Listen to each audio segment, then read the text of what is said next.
When the first time Sandro told me I will be going first, the two things came into my mind. First thing is, okay, I'll be done first, and I'll be sit back, relax, and enjoying everybody. And the second thing came into in my mind is that, oh my God. So a word of caution. We have got people on the door. If you want to leave and don't want to listen to what I say, they'll not let you go out. So you're here for the night. So, okay. So I come from a small country, a very small country. If people you know America, the state of Iowa is just about the size of my whole country. And it's a large population, 160 million population, and we've got big challenges. And the country I'm talking about is Bangladesh. A land of people, a land of problems. Also, a land of potential, prosperity, and possibilities.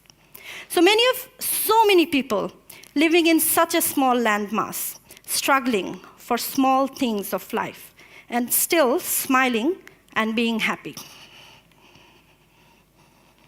It should work. Just like my country, these are 6 of my sisters. Just like my country, I come from a very densely populated family. There we have 5 generations living under the same roof, almost 37 people. Same meal, like having meal together. So you see where it's like finding a little silence is as adventurous as finding Nemo. I know you know all Finding Nemo. So we are always under tight budget and always figuring it out how to do with small resources. So it's almost like making the journey of it's making the journey of the life with a smile train, like we all are doing. And it's almost like the country where I come from. It's the country as a whole, with lots of people, lots of problems, but still smiling.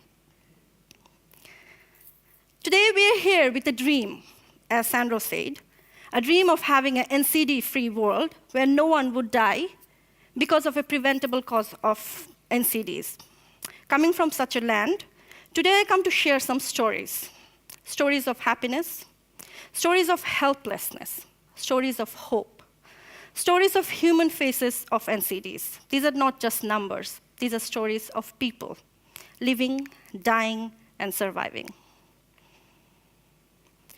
I was born cancer, like horoscopically. I was born cancer, which made me funny, I've been told, creative, innovative, emotional, of course emotional. Nothing I should complain about. But let's say the word cancer again. Cancer. What do you think when I say the word? It's something that comes into your life uninvited. Of course, no one invites cancer. Something that brings tears to your eyes when you have lost somebody. It's something that stops. It's something that stops the course of your life and makes you count your days.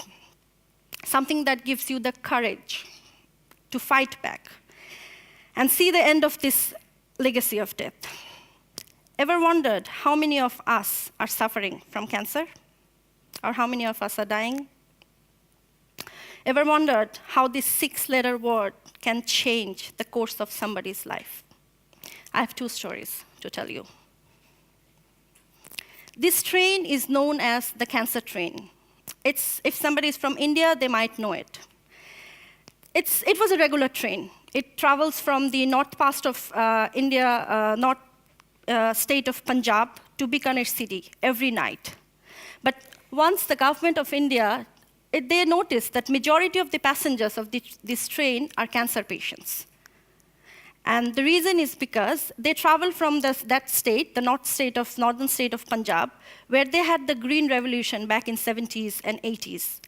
That state is one of the major causes of India's economic growth.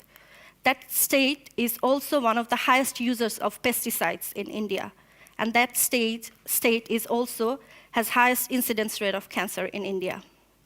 So what the Indian government is doing is that because that state has given them the economic development, they're giving 50% off of the fare of those people who are cancer patients and traveling from that train to that's the Bikaner city, there they come, and that's where they have the highest, the the most established cancer facility in there. So they give them the half of the price of the fare is subsidized for them, but it's nothing for the cost they have to pay for the cancer, the treatment of the cancer. So we can say that this cost, the Green Revolution, is now costing them and bringing them back to the vicious cycle of poverty. The journey is not a good one, a comfortable one. The toilet stinks, the sinks are stained, and the floors are covered with dirt and peanut shells. Some nights, the train is a place to share stories of treatments, cost, fear, debts, mortgages, all these things. And sometimes there are stories of hope. It's just another example of life. You just have to keep pulling on, just like the train. You see this photo. It's his actual story. Last one was also actual story. This is Masuda. She is 23 years old. That's her baby, Chanda. When the baby came to their life, they were so happy, the whole family. And then they were happy for a few more months, and suddenly, Masuda's chronic stomach ache turned out to be colon cancer. They lived in a rural area. The family decided that the young couple, they decided to put everything that they have, the house, the business, and everything they had at stake. They bring them to Dhaka, the capital of Bangladesh. She had surgeries, removed major part of her intestine, had chemotherapy, radiotherapy, and after almost a year of fighting back with the cancer, the doctor said she is doing okay. So she went back. They had 3 more months together.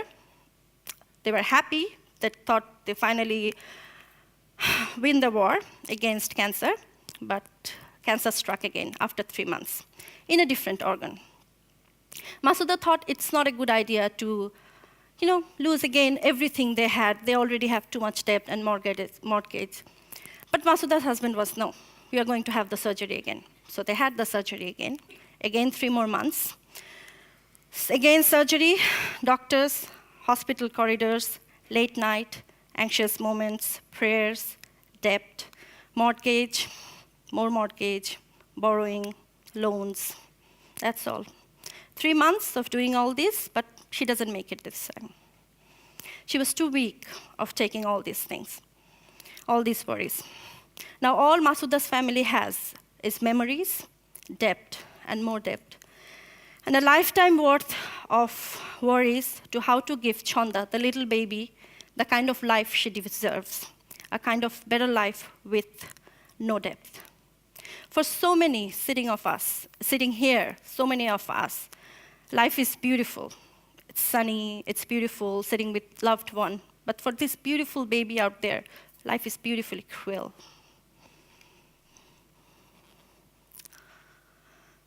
So how do I come to know about these stories? I work in a very small Bangladeshi NGO, nonprofit. And we do run a small thing called Bangladesh Cancer Support Group.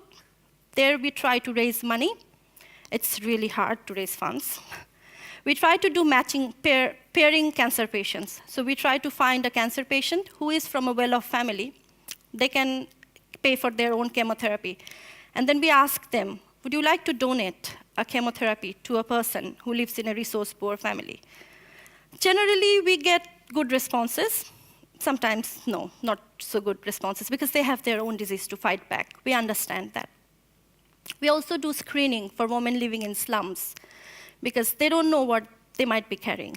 So we do go out, talk to them, ask them to come and do the screening. And as of now, until starting from 2011, we have done more than around 500 screening, and around 37 cases were found positive. So thankfully, we have treated everybody. We managed to get the money somehow.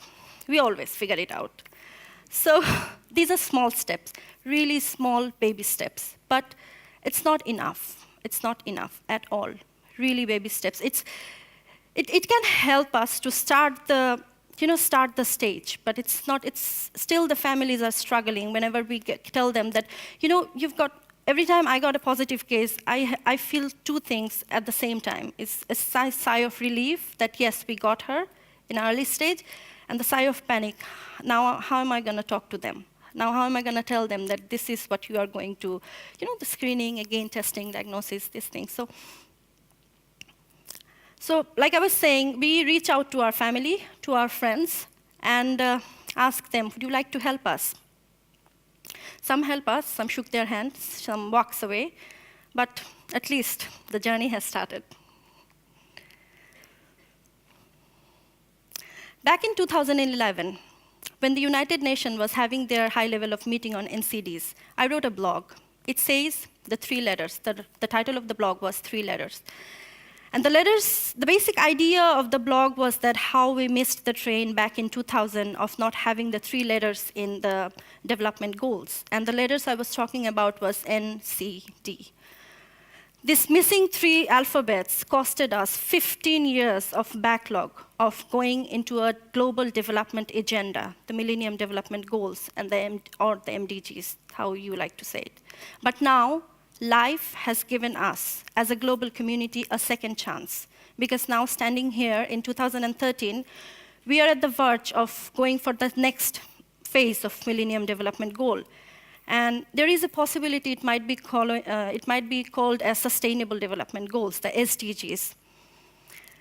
Now it's time, as a global community, for us to have these letters in the next focused agenda and changing the course of tomorrow.